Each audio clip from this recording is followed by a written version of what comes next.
Lyginsime RTX 5070 Ti su AMD Radeon 7900 XT. Kas yra geriau, kas yra galingiau, ant ko geriau išleisti jūsų pinigus. Pagrindinius du benchmarkus, kuriuos mes naudosime, yra Monster Hunter Wilds benchmarką, kuris yra labai sunkus ant sistemų. Realiai net bandžiau padaryti šitą testą ant savo darbinio kompo, mano kompas perkaito ir išsijungė. Ir Black Myth Wukongą.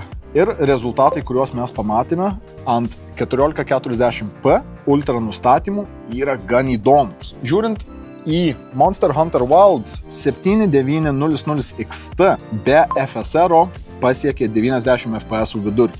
Be DLSS 5070 Ti pasiekė tarp 95 ir 100 FPS. Be Frame Generation'o tai vyko geriau. Su Frame Generation'o 7900 XT FSR vidurkį pasiekė maždaug 195 FPS. 5070 Ti vidurkis pasiekė plius minus 165 FPS. Kiek įtakos turi didesnis VRAMų kiekis ant 7900 XT, sunku dar pasakyti, nes kortos dar tik tai išėjusios, tačiau čia yra apie 30 FPS skirtumas su Frame Generation. Pereinant į Black Myth Wukongą, čia rezultatai man yra nesupranta. 7900 XT su FSR pasiekė vidurkį maždaug 90 FPS. Be FSR pasiekė 55-56 FPS. 5070 Ti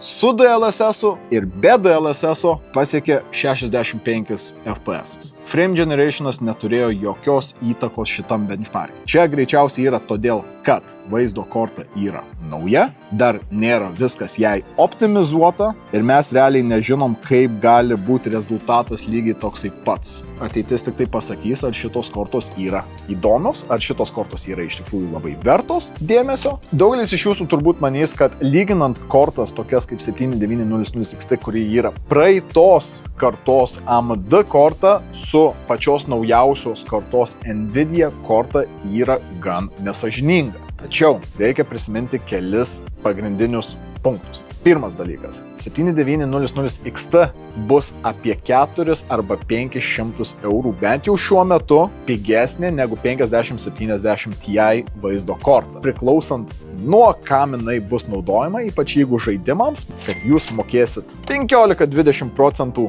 mažiau už 7900 XT, bet gausite gal net 10-15% daugiau našumo su Frame Generation. Bent jau ant Monster Hunter Wilds, ką mes galime pasakyti. Kitas dalykas, ką reikėtų prisiminti pagrinde, tai yra kryptis, į kurią Nvidia eina. Nvidia mažiau savo dėmesį kreipia link gamerių ir tokių va kaip žaidimų kompiuterių, tačiau jie labiau eina link dirbtinio intelekto. Išeina su daugiau dirbtinio intelekto AI Tensor Core. Jie yra taip gerai apskaičiavimams, tačiau jie nėra sutverti žaidimams. Nors ir tai gal nėra labai sąžiningas palyginimas tarp abiejų kortų, yra jums nuspręsti, ant ko jūs verčiau norėtumėte išleisti savo pinigus. Ateities video mes pagaminsim AI kompiuterį, naudojant Nvidios naujausias kortas. Parodysim, kaip jūs galite taip pat pasidaryti AI kompiuterį savo namuose,